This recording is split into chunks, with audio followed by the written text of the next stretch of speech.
خسران شوي يعني يكون يبي ينعزل يبي يروح غرفة الملابس وما شابه ذلك. يعني في مباراة فرنسا والمغرب أمس امبابي وأشرف حكيمي تبادلوا التيشيرتات مع بعض صح؟ حكيمي لبس مش حكيمي امبابي لبس التيشيرت وراح حيا فيه الجمهور المغربي.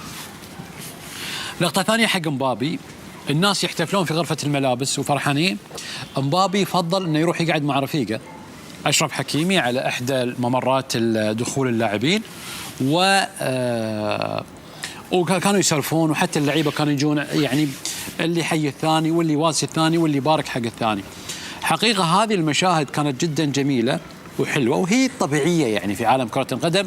بعد نهايه اي منافسه المفروض ان انا اقول لك مبروك وانت تقول لي هارد لك، واحنا نقول في الشعار دائما الابتسامه عند الخساره والتواضع عند الانتصار. هذا الشعار شفناه امس، انا شفته. طبيعي دي كرة القدم، معروف في الاخر ان في منتخب بيكسب ومنتخب مهزوم، بس هي بتفضل العلاقه الجميله وانا شفت بالاخص في كاس العالم ده ان في ترابط بين اللعيبه والاصدقاء، ان هم بعد كل مباراه اللعيبه بتوصل بعض غير قبل كده. يعني شفنا امبارح يمكن في علاقه كبيره بين حكيم و مبابي، علاقه مش من دلوقتي، ده علاقه من ايام ما كان ريال مدريد وبعدين باريس جيرمان في فرنسا. علاقه على طول، حتى الاجازات بتاعتهم والخروجات كلها مع بعض. واللي انا شفته امبارح ان هو بعد الماتش ان هو يلبس القميص ويروح لجمهور المغرب، دي حاجه جميله احنا ما بنشوفهاش الا قله في الملاعب، ان كانت الاوروبيه او الملاعب العربيه او الملاعب الافريقيه. دي حاجه ابو جاسم بتقول لك ان الترابط والصداقه والمحبه هي دي اللي هتبقى بعد كره القدم. انا وناصر مثلا النهارده لعبنا ضد بعض، بس دلوقتي احنا علاقتنا ايه؟ وبعد كل مباراه كنا نطلع مثلا نقعد نتكلم مع بعض. هو ده اللي مطلوب في كره القدم، ده اللي مطلوب، ان يبقى ان في معروف في الاخر ان في لعيب هيبقى نجم، في فريق او في منتخب هيكسب. في الاخر بتفضل ان انت بعد المباراه بتغير تيشيرتك مع اللاعب، بتحتفل مع جمهورك، بس اهم حاجه ان انت ما بتعداش اللي هي الحدود، ان انت ممكن يبقى في مشاكل او في اي اثاره. يعني شوف النهارده، شوف الاثنين بعد الماتش، انا شفت حتى منظر امبارح بعد ما هم احرزوا الهدف الاول، امبابي معدي من جنب حكيم بيواسيه حتى بعد الجول، يعني في الماتش، يعني جايب كاميرا جايبهم هم الاثنين مع بعض. دي حاجه تعرفك ان هو المشاعر بتاعته، الفرحه بتاعته ممكن تكون هو فرحان، بس العلاقه اللي بينهم خاصه جدا نور. يعني اسمح لي، مش العلاقه اللي يعني اللاعبين اغلبهم بينهم علاقات، لكن صحيح امبابي يداري اشرف حكيم بشكل كبير حقيقه. يعني هو يعني هي اولا هي رساله نقلت للجميع، للجماهير، حتى الاجيال القادمه، اللاعبين الشباب، اللاعبين الاخرين، انه كره القدم منافسه داخل الملعب، وبعد ما تنتهي المباراه الامور مختلفه. لكن يمكن الاضواء سلطت على حكيمي ومبابي، لانهم اصلا انا اعتقد انه حكيمي مر بفتره غير جيده في باريس سان جيرمان. اعتقد من وقف معه هو امبابي صار قريب من عنده جدا واصبحوا اصدقاء. انا يعني معلومتي قليله بهذا الموضوع، لكن قرأت عن هذا الموضوع سابقا. هو من وقف معه فتره عانى نفسيا وما كان يلعب وما كان يؤدي، وامبابي صار قريب من عنده. فانعكست هذه حتى على البطوله بها رسائل كثيره، منها هذه اللقطات، تغيير التيشيرتات، ايضا تحيه الجماهير للاعبين الكبار، هذه ايضا كانت من الرسائل المهمه في هذه البطوله.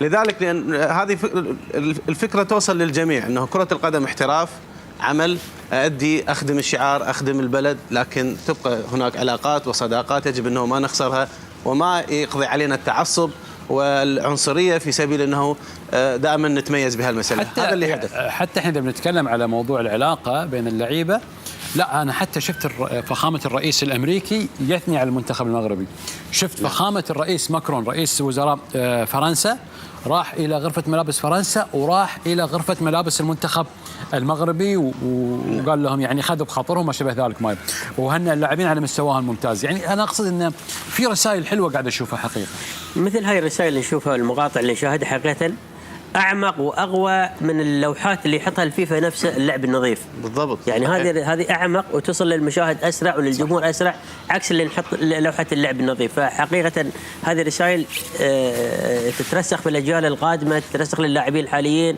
ان اللعب النظيف لازم يستمر بعد المباراه، داخل المباراه، قبل المباراه. اللعب النظيف هو اللي يسيطر. حقيقه هاي اللقطه هذه معبره جدا بين مبابي وحكيمي.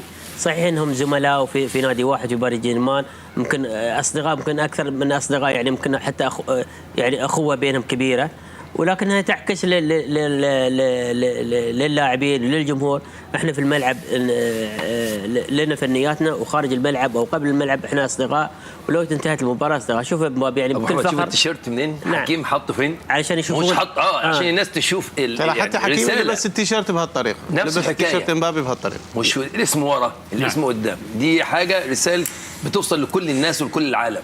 بس خالد اتوقع انا البطوله اللي زاد العلاقه صراحه التواصل الاجتماعي، اللي هم كذا صوره حطوها مع بعض، حكيمي يغرد عن مبابي يغرد عن حكيمي، فشافوا ردود الفعل من الجماهير سواء بالتواصل الاجتماعي سواء في القنوات التلفزيونيه، فشافوا ان الكل رحب بهذه الفكره ان كل واحد يتكلم عن الثاني، وزادت يعني نقول لابد الاشاره الى السيد الرئيس ماكرون، حاط صوره اشرف حكيمي وصوره مبابي، اثنينهم، ومعلق فوق كاتب الى اصدقائنا المغاربه مبروك هذه الرحله الجميله، انتم تحيون تاريخ كره القدم. هذا الشيء يعني على فكره شيء حلو، رسائل حلوه يعني تكون بيننا عادة. خالد هم من بدوها هم الاثنين، بدوها بالبدايه البطوله بالتواصل الاجتماعي، الفيديوهات اللي قاعده تطلع عنهم يوم لعبوا باريس في الدوحه، مبابي يقول حق حكيمي يشرد عليه،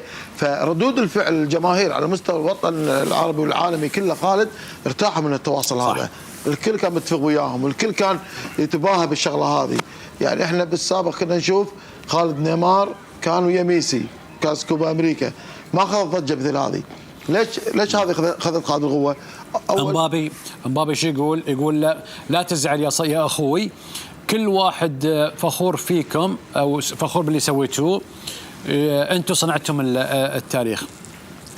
هذا هو ان الحاجه اللي عجبتني برشا بالنسبه للتصاور كنا نشوف فيهم، ماناش نحكيو على مباراه عاديه ولا كاس عاديه، نحكيو على نصف نهائي في كاس العالم. صح. اللي يزيد يعطي قيمه، ما فما رهان رياضي كبير برشا. نحكيو على نصف نهائي، فريق باش يمشي للدور نصف نهائي، ونشوفوا تصاور كيف هذوما تصاور يدرسوا يتقراوا، المفروض انه لابد ان اليوم الاجيال تشوف التصاور هذه ونبنيو عليها. نحكيو على ملاعبيه في مستوى عالي، نحكيو على مبابي اليوم من احسن ملاعبيه تسويقا معناتها من الناحيه الماديه ولا من الناحيه الرياضيه، ونشوفوا زاد حكيمي كيف الملاعبيه اللي عطاو اداء كبير في الكاس العالميه هذه. هذاك علاش القيمه بالنسبه للتصاور هذوما لابد انه برشا ناس وخاصه المتفرجين المتعصبين.